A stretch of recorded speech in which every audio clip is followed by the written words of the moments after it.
आज की कहानी एक ऐसी महिला की है जिसने अपने रास्ते में आने वाले हर उस व्यक्ति को या तो अपने खूबसूरती के जाल में फंसा करके अपनी ओर मिला लिया या तो उसको अपने रास्ते से हटा दिया। और इसी बीच में उसने एक ऐसी गलती कर दी जिसकी वजह से उसका साथी दिमाग खुद उसी के जाल में फंस गया और अब इस महिला को जेल के सलाखों के पीछे पहुंचना पड़ गया है। तो कहानी आज की बहुत इंटरेस्टिंग होने वाली है। यदि आपको वीडियो पसंद है तो वीडियो को लाइक और चैनल को सब्सक्राइब जरूर कर लें, क्योंकि ऐसी इंटरेस्टिंग और रियल कहानियां मैं आप लोगों के लिए हर रोज लेकर के आता हूँ। झांसी के खुमरिया गाँव में अजय अपने परिवार के साथ में रहते हैं। परिवार में उनके 2 बेटे हैं और उनकी पत्नी रहती हैं। उनके बड़े बेटे संतोष की शादी हो चुकी है, वहीं उनका जो छोटा बेटा है कल्याण वो अपराधी किस्म का है और इस वजह से वो अपने घर पर नहीं रहता है। अजय किसी काम की वजह से ग्वालियर गए हुए थे। 24 जून को जब वो वापस घर लौटते हैं तो शाम का समय हुआ था और वो देखते हैं कि उनके घर पर ताला लगा हुआ है। वो आस पड़ोस के लोगों से पूछते हैं तो वहाँ के लोग उनसे कहते हैं कि आपके घर में 2 लोग आए थे बाइक से, इसमें से एक महिला थी और एक आदमी थे, और इसके बाद ये लोग यहाँ से चले गए हैं और फिर सुशीला आंटी कहाँ गई है हमें कुछ भी नहीं मालूम है। गेट पर ताला लगा होने की वजह से उनको कुछ शक होता है और इसके बाद वो पड़ोसियों की मदद से घर के अंदर पहुंचते हैं। और जैसे ही अजय घर के अंदर पहुंचते हैं तो अंदर का जो माहौल था वो बहुत ही भयानक था। सुशीला बेड पर पड़ी हुई थी और अजय तुरंत पुलिस को इन्फॉर्म करते हैं। पुलिस की टीम वहां पर पहुंचती है और सुशीला की डेड बॉडी को पोस्टमार्टम के लिए भेज देती है। और वो लोग सबसे पहले आस पड़ोस के लोगों से बातचीत करते हैं। तो आस पड़ोस के लोगों ने यही बताया कि आज इनके घर पर 2 लोग आए हुए थे और इनमें से एक महिला थी और एक पुरुष था, और कुछ समय के बाद में ये लोग बाइक से चले गए हैं। और इसके बाद पुलिस जब अजय से पूछताछ करती है तो अजय यही बताता है कि वो तो ग्वालियर काम से गया हुआ था और आज ही वहां से वापस लौटा है। और इसके बाद अजय अपनी बड़ी बहू रागिनी और उसके भाई के ऊपर अपनी पत्नी सुशीला का खेल खत्म करने के लिए मुकदमा दर्ज करा लेते हैं। पुलिस की टीम अजय से पूछती है कि ऐसा क्या कारण है कि तू अपने बहू के ऊपर इस तरीके का इल्जाम लगा रहे हो। तो उन्होंने कहा कि मेरी बहू का अक्सर हमारे घर में लड़ाई झगड़ा होता रहता था। लगभग 8 महीने से वो अपने मायके में रह रही है और वो घर वापस नहीं आई है। जैसे रागिनी को इस बात का पता चलता है कि उसके ससुर ने उसके ऊपर मुकदमा दर्ज कराया है, वो खुद ही पुलिस थाने में पहुंच जाती है और वहां पर पुलिस को बताती है कि मेरा इस घटना से कुछ भी लेना देना नहीं है, मैंने अपने सास सुशीला के साथ में कुछ भी नहीं किया है।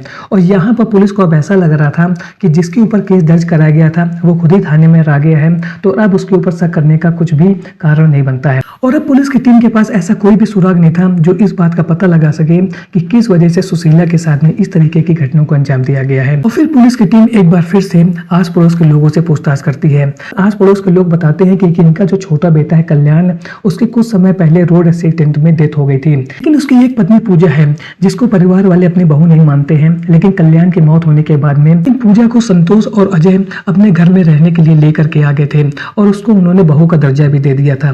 लेकिन सुशीला उसको बहू नहीं मानती थी और इस वजह से पूजा और सुशीला के बीच में अक्सर झगड़ा होता रहता था।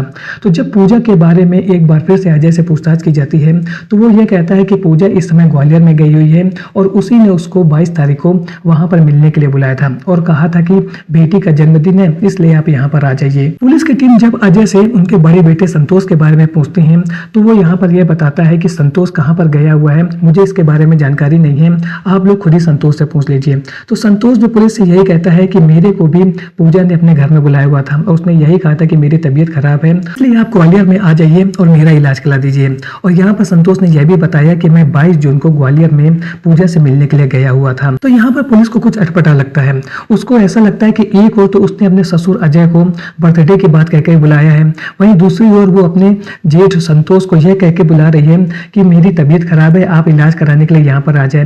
लेकिन फिर भी पुलिस अभी पूरी तरीके से इस बात पर विश्वास नहीं कर पा रही थी कि सुशीला के साथ में जिस तरीके की घटना को अंजाम दिया गया है उसके पीछे पूजा कहाँ थे। पुलिस थोड़ा वेट करती है और फिर उनके घर से रास्ते के बीच में जितने भी सीसीटीवी फुटेज थे उनको चेक करना शुरू करती है। तो यहाँ पर जिस बाइक के बारे में आस पड़ोस के लोगों ने बताया था कि एक आदमी और एक औरत यहाँ पर आए थे, वही बाइक उनको ग्वालियर जाते हुए एक सीसीटीवी कैमरे में दिखाई देती है। तो अब पुलिस को यह लग रहा था कि ये जो पूरी कहानी है वो कहीं ना कहीं कनेक्ट हो रही है। सबसे पहले अजय को बुलाया गया, फिर उसके ससुर को बुलाया गया और अब ये जो बाइक स्पॉट हुई है जिसको लेकर के संदेह जताया जा रहा है वो भी ग्वालियर की ओर जा रही है। और अब पुलिस को अब यह लगने लगा था कि हो ना हो इस पूरे घटना के पीछे पूजा का हाथ हो सकता है। पुलिस की टीम पूजा को हिरासत में लेती है और फिर उससे पूछताछ करना शुरू करती है। तो यहाँ पर पूजा पुलिस से यही कहती है कि मेरा इस केस से कुछ भी लेना देना नहीं है, मैंने अपने ससुर अजय को अपनी बेटी के बर्थडे पार्टी के लिए बुलाया था, वही मेरी तबीयत खराब थी और इस वजह से मैंने अपने जेठ संतोष को फोन कर दिया था कि आप आ जाइए यहाँ पर और मुझे एक अच्छे हॉस्पिटल में दिखा लीजिए। मेरा इस केस से कुछ भी लेना देना नहीं है, आप लोग बिना किसी सबूत से मेरे ऊपर शक कर रहे हैं। लेकिन पुलिस की टीम को कहीं ना कहीं यही लग रहा था कि इस पूरे कांड के पीछे हाथ पूजा ही का ही है। और अब पुलिस की टीम सीसीटीवी कैमरे में जो बाइक स्पॉट हुई थी उसकी पहचान करने में जुटी हुई थी। और जैसे उस बाइक की पहचान होती है और उसके मालिक के बारे में पता चलता है तो उसका मालिक कोई और नहीं बल्कि अनिल नाम का युवक था। और जब इस अनिल नाम के युवक की पहचान की जाती है तो पता चलता है कि अनिल का पूजा की बहन कोमल के साथ में लव रिलेशन है। और यही जो कनेक्टिंग पॉइंट था वो आगे चल करके पूजा के लिए एक बहुत बड़ा सौगात बनता है। पुलिस की टीम एक बार फिर से पूजा को पूछताछ के लिए बुलाती है और अब उसके सामने सारे सबूत रख देती है और बताती है कि जिस बाइक को हमने स्पॉट किया है उस बाइक का मालिक अनिल है और अनिल का तुम्हारी बहन कोमल के साथ में लव रिलेशन है। तो अब तुम ये नहीं कह सकती हो कि तुम्हारी बहन से कोई भी रिश्ता नहीं है। और जैसे इस तरीके के सबूत जब पुलिस उसके सामने रख देती है तो पूजा बहुत देर तक पुलिस को घुमा नहीं पाती है और वो कहानी खोल करके सामने रख देती है, जिसको सुनने के बाद में पुलिस भी हैरान हो जाती है। पूजा ने पुलिस को बताया कि वो ग्वालियर के रहने वाली है और लगभग 11 साल पहले उसकी शादी हुई थी, लेकिन उसका अपने पहले पति से अक्सर लड़ाई झगड़ा होता रहता था और इस वजह से उसने अपने पहले पति को अपने रास्ते से हटाने की कोशिश की थी। लेकिन उसका पहला पति इस हमले में बच गया था और उसने मेरे ऊपर एक केस फाइल कर दिया था। इस केस के सिलसिले में मैं अक्सर ग्वालियर के कोर्ट में जाती रहती थी और जहां पर मेरी मुलाकात होती है कल्याण से।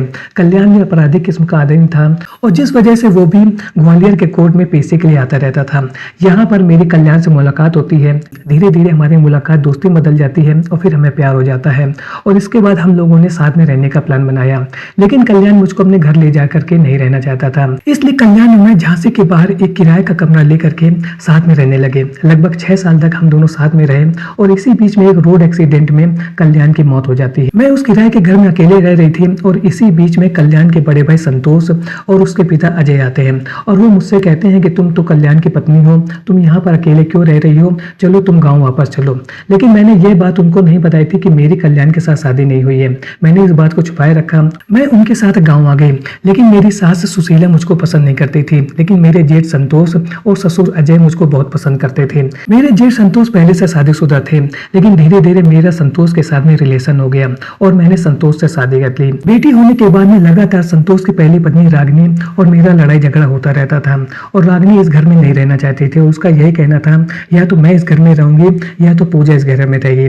और इसके बाद मैंने यह फैसला किया कि मैं अपना हिस्सा लेकर के यहाँ से चली जाऊंगी। मैंने अपने ससुर से कहा कि आप मुझे प्रॉपर्टी में आधा हिस्सा दे दीजिए। मेरे ससुर के पास 16 बीघे जमीन थी और इस तरीके से मेरे हिस्से में 8 बीघा जमीन आ रही थी। लेकिन मेरी सास सुशीला लगातार इस तरीके के बंटवारे का विरोध कर रही थी। उनका सीधा सीधा यही कहना था कि मेरे रहते हुए प्रॉपर्टी में हिस्सा नहीं हो सकता है और मेरी सास सुशीला के विरोध करने की वजह से मेरे जेठ और ससुर मेरे को प्रॉपर्टी से हिस्सा नहीं दे पा रहे थे। और अब मुझे ऐसा लगने लगा था कि जब तक सास जिंदा रहेंगी तब तक मुझे प्रॉपर्टी से आधा हिस्सा नहीं मिल पाएगा। और इसके बाद मैंने अपनी छोटी बहन कमला और उसके प्रेमी अनिल के साथ मिलकर और अपनी सास सुशीला को रास्ते से हटाने की पूरी प्लानिंग रच दी। मैंने अपनी बहन कमला से यह कहा कि जैसे ही मेरी सास रास्ते से हट जाएंगी मुझे अपनी प्रॉपर्टी का आधा हिस्सा मिल जाएगा और फिर मैं उसको बेच करके जो भी पैसा मिलेगा उसका आधा हिस्सा तुमको दे दूंगी। और इस तरीके से मैंने अपनी छोटी बहन और उसके प्रेमी अनिल को अपने प्लान में शामिल कर लिया। फिर मैंने अपने ससुर अजय को फोन किया और उनसे कहा कि बेटी का जन्मदिन है, आप ग्वालियर आ जाइए। वहीं दूसरी ओर मैंने अपने जेठ संतोष को फोन करके यह बताया कि मेरी तबीयत खराब है, आप ग्वालियर आ जाइए और मुझे एक अच्छे हॉस्पिटल में मेरा इलाज करा दीजिए। और इस तरीके से 22 और 23 जून तक मेरे ससुर और मेरे जेठ जी ग्वालियर आ चुके थे और सास घर पर अकेले थी।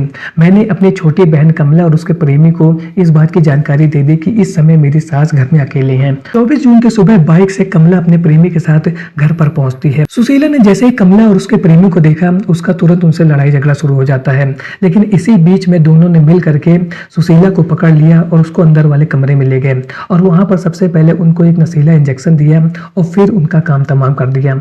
और इस पूरी घटना को अंजाम देने के बाद में उन लोगों ने घर में बाहर से ताला लगा दिया और फिर वहां से भाग गए। लेकिन ये जो पूरी घटना की गई थी वो दिन के उजाले में की गई थी और इस समय आस पड़ोस के जो लोग थे वो लोग जग रहे थे और उन लोगों ने यह देखा था कि बाइक से सुशीला के घर में 2 लोग आए हुए हैं, जिनमें से एक महिला है और एक पुलिस है। इस तरीके का कोई भी शक नहीं हुआ था क्योंकि जिस समय इस घटना को अंजाम दिया गया था सुशीला के घर से किसी भी तरीके की चीखने चिल्लाने की आवाज नहीं आई थी। गाँव वालों को सुशीला के साथ जिस तरीके की घटना हुई है उसके बारे में जानकारी तब हुई जब शाम के समय में अजय घर पर पहुंचते हैं और उन्होंने पड़ोसियों की मदद से गेट का ताला तोड़ करके जब वो घर के अंदर गए तो उनको पूरी घटना के बारे में जानकारी हुई। तो आज की वीडियो में हमने देखा कि कैसे पूजा ने एक के बाद एक नई नई शातिर चालें चली।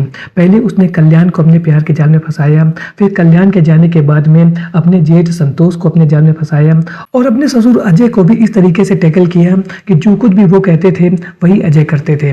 और जब इन सब का उसकी सास सुशीला ने विरोध किया तो उसने सुशीला को अपने रास्ते से हटाने का ही प्लान बना लिया, लेकिन वो अपनी ही चाल में फंस गई और अब वो जेल के सलाखों के पीछे पहुंच चुकी है। तो पूजा जैसी महिलाओं के बारे में आपकी क्या राय है, कमेंट सेक्शन में जरूर बताएं। मिलता हूं ऐसे एक और नए इंटरेस्टिंग वीडियो में, तब तक के लिए थैंक्स फॉर वॉचिंग।